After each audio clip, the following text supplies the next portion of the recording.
Donald Trump is expected to take oath today, the 20th of January. Now, why is this important for India? It's important because Donald Trump is keen to impose a 20% tariff on all imports into the US coming from India. Remember, currently India enjoys an effective tariff rate of just 3%.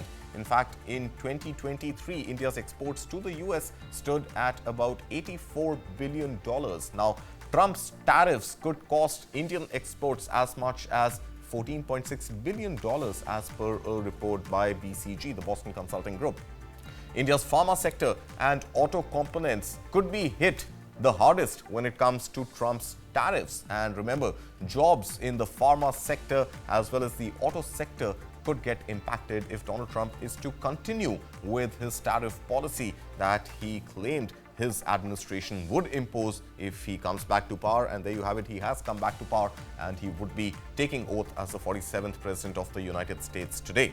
Now, India, despite these high tariffs, is likely to be better positioned than China, Canada and Mexico. Remember, Donald Trump is keen to tax Chinese imports into the US at 60%, while Canada and Mexico imports into the US will be taxed at 25%. At least that is what his original plan was slated to be. Foreign investors, in the meantime, are pulling money out of India on account of a strengthening dollar, and markets have been under pressure across all emerging economies, including India. So what is really going to transpire as Donald Trump takes oath is something that we will be looking out for all of today. Meanwhile, remember, as I told you, today is when Donald Trump, 10:30 p.m. India time, which is actually going to be early morning in the US, is when Donald J. Trump will be sworn in as the 47th president of the United States for the second time. Remember, he was also the 45th POTUS, and this time, after a single term of Joe Biden's administration, Donald Trump is going to come back to power. The ceremony is all set to take place inside the US Capitol in a break from tradition because of record cold temperatures. And the highlight of the ceremony will be the who's who of the political and financial world who would be in attendance. In addition to the four living presidents, Bill Clinton, George W. Bush, Barack Obama and Joe Biden, Vice President Kamala Harris is also expected to attend. A slate of tech CEOs, with the most prominent among them Elon Musk, SpaceX CEO, Meta's Mark Zuckerberg, Amazon's chief Jeff Bezos, Apple's Tim Cook and TikTok's Shou Chew are expected to be present at Donald Trump's swearing in.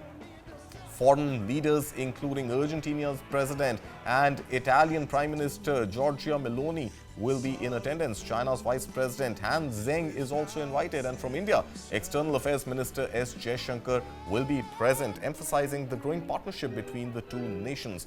Business tycoon Mukesh Ambani and Neeta Ambani were also photographed in the US yesterday next to Donald Trump, and they are likely to be present as well at the oath-taking ceremony. But coming back to the tariffs and what Donald Trump's presidency could mean for India, I have with me now Mr. Lloyd Mathias, angel investor and corporate veteran, joining me.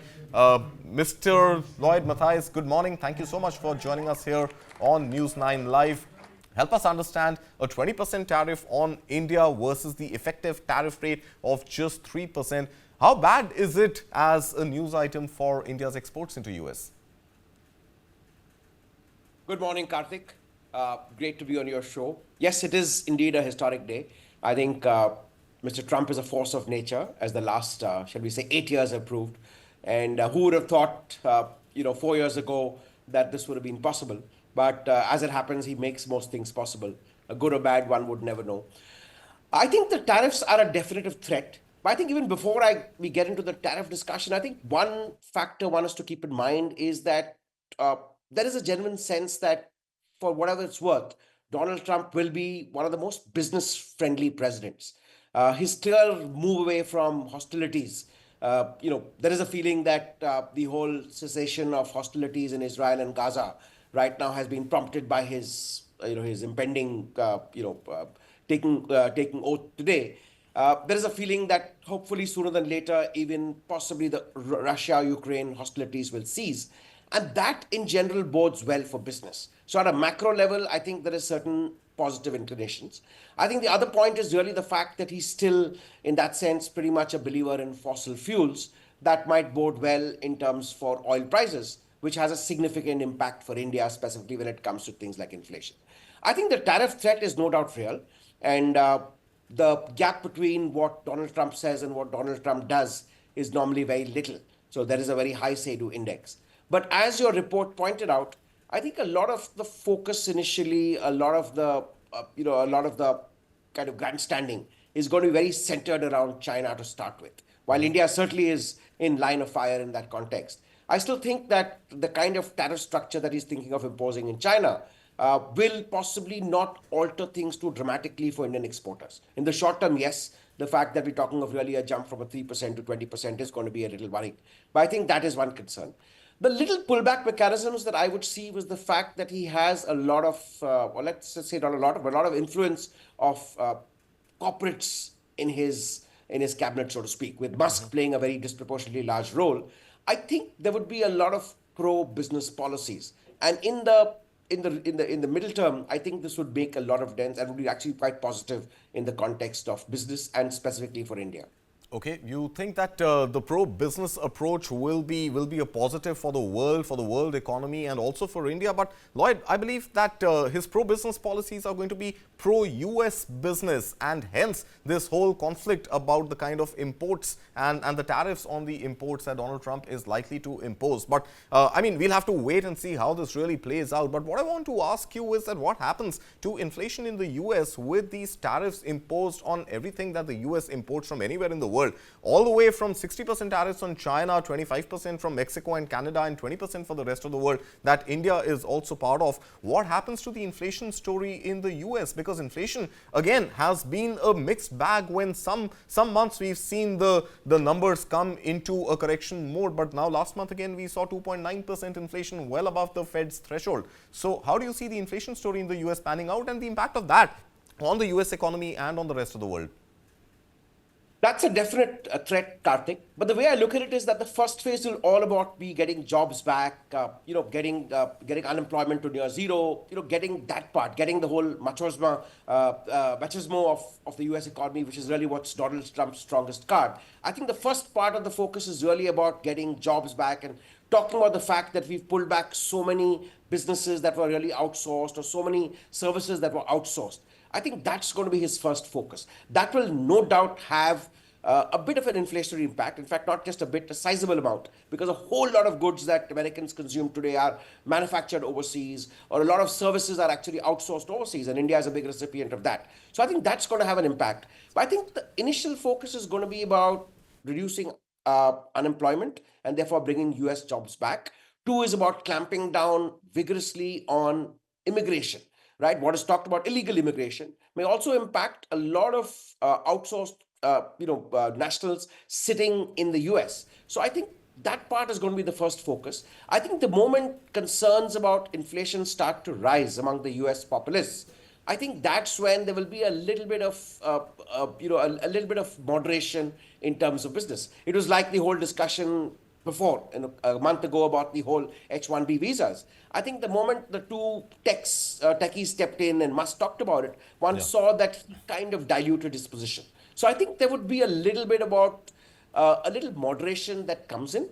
But I think initially there is a definitive threat on inflation within the US, but it'll be countered by the fact that we've got a lot of jobs back. We've managed to get a lot of illegal immigrants out of the country, and therefore it's kind of making America great again, playing to his larger slogan.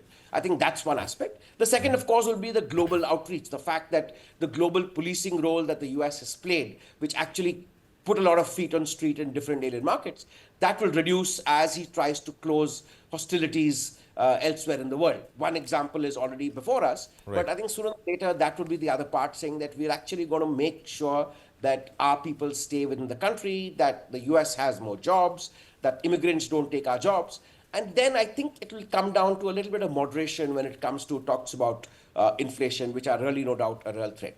All right. And what about the tech oligarchs? And this is something that Joe Biden in his farewell address had also mentioned and had warned America against. I think the impact of that is not just going to be on the United States, it's going to be on the entire world. And we've seen a change of stance from entrepreneurs like Mark Zuckerberg, who, who was a subject of attention and target for Donald Trump initially, who has now done away with policing and moderation on its platforms, both Facebook, Meta, as well as WhatsApp for Business, and has in fact contributed about $1 million to Trump's swearing-in ceremony slated today. So is the case with Amazon's Jeff Bezos. So this extreme power, and of course, I mean, how can we forget Elon Musk, Donald Trump's right-hand man, all through the later phase of his campaign till, the DOGE, which is the Department of Government Efficiency, pretty much being privatized in the hands of one man called Elon Musk. So extreme power in the hands of very few tech oligarchs, something Joe Biden had warned the US against,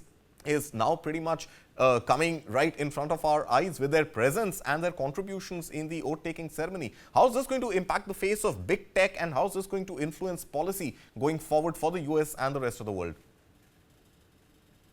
Karthik, absolutely. I think in that sense, this is a seminal moment for global politics.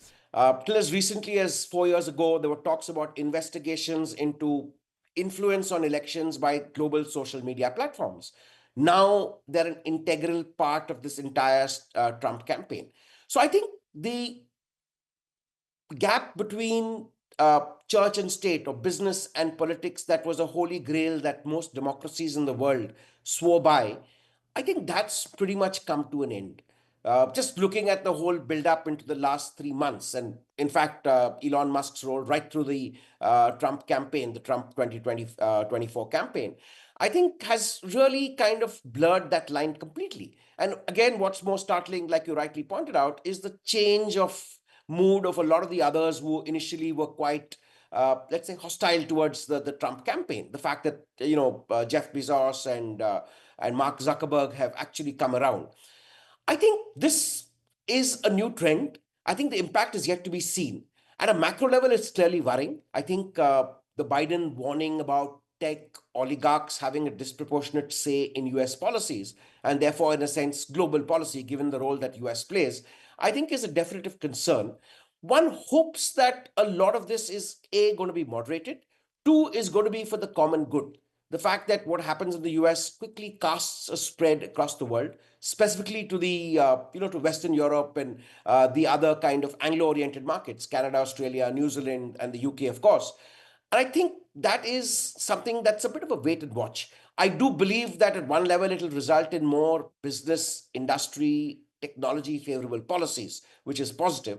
But I think the fact that large business is going to have a say in how the masses are going to live their lives, I think comes with a bit of a mixed bag. There already are concerns about global wealth being concentrated in a very small percentage of the population. Right. If global power of a world force like the US is going to be concentrated with a few individuals, I think there's a serious concern. And I would at this say all we can do is hope for the best. But I think in a sense it is a big shift in how democracies operate worldwide.